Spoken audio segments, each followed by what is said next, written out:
Welcome to The Real and the Woo. I'm your host, Lauri Stern.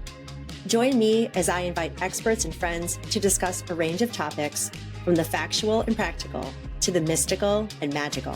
Consider this your virtual happy hour filled with lively, authentic, and meaningful conversations meant to inform, inspire, and ignite your curiosity.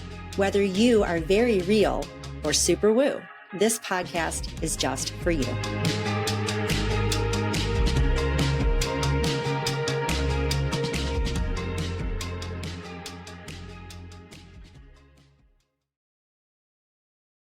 Hey, it's Lauri coming to you straight from my living room floor. I don't know about you, but you can see I've got things to sit on and I like to sit on the floor. So maybe it's a yoga thing. I'm just comfortable on a harder surface. And in that way, ask yourself, where are you comfortable with difficulty?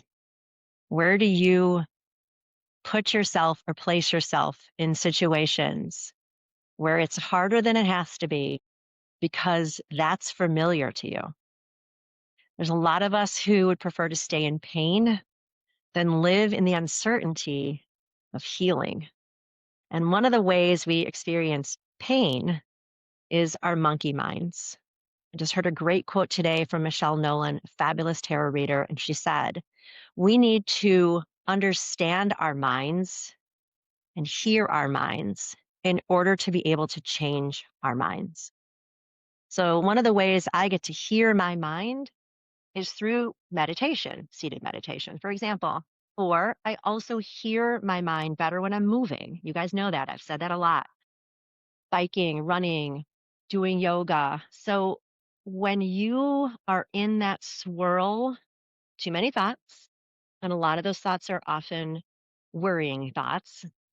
Say hi to Sophie. We are meant to put a stick in that wheel and stop it. But we don't understand how to do that because we're so used to worrying. A lot of us have conflated worry with love or worry with doing something about things we cannot control. An example comes to mind if you've got children. Of course, you're going to worry about your children. But if you are constantly worrying about your children, that does two things. It doesn't make you feel any better, and it actually disempowers them because the message they receive when you're worrying is they can't figure things out for themselves. As parents, of course, we want to make the world a better place and do everything for our kids so they don't have to go through any hardship. But doing that doesn't let them grow either. So let's just take that example. If you're stuck in worry, it is giving you something to do, but it's not really getting you anywhere. It comes from fear, comes from need to control. It comes from a lot of our places within us. And you know what I'm going to say? When you understand how your wheels turn, you can drive your vehicle anywhere. And I just said this in my workshop last week at Reach Yoga. So many people showed up. I was so glad, not just for myself, for them, because they eagerly walked in that door to be curious about their internal instructions, their internal wheels. They want to understand how to get off the hamster wheel. They want to understand why certain situations or people trigger them and why certain people and situations don't. They wanted to get a better understanding of why they feel so insecure or disempowered, or why, admittedly, they're so freaking egotistical and think they know it all. So everything from A to Z, right?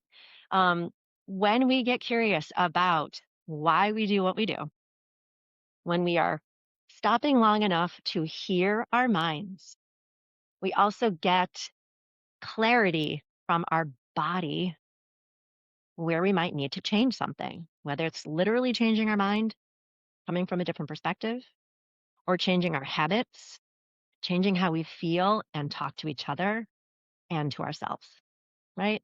So I just wanted to come on and just give you little tips and tricks on A, you matter. You know, I say that. B, you're allowed to unwind what might not be working so well for you. And you're allowed to admit you have no idea what that is. And you're also allowed to admit you thought you knew it all, so you didn't need to do any of this work on yourself. That's okay too. But if you're stuck in a swirl, and there's a lot to worry about at home, in ourselves, outside of these walls. Ask yourself, how is that working for you? Are you waking up feeling ready to face the day, or are you bracing? Right. So I always say, are you bracing when you wake up, or are you embracing? It's quite different. If you're stuck in worry because you're used to it, or you falsely think it's giving you something to do, pause, put a stick in that hamster wheel, step off, and really listen to where and how and when you might get to change your mind, change the way you operate your mind, right? Your mind feeds so much within you. So if you're in a constant state of worry and anxiety, the rest of your body is going to feel that way as well. So I hope this was helpful, and I hope you have a wonderful day. I'll see you soon.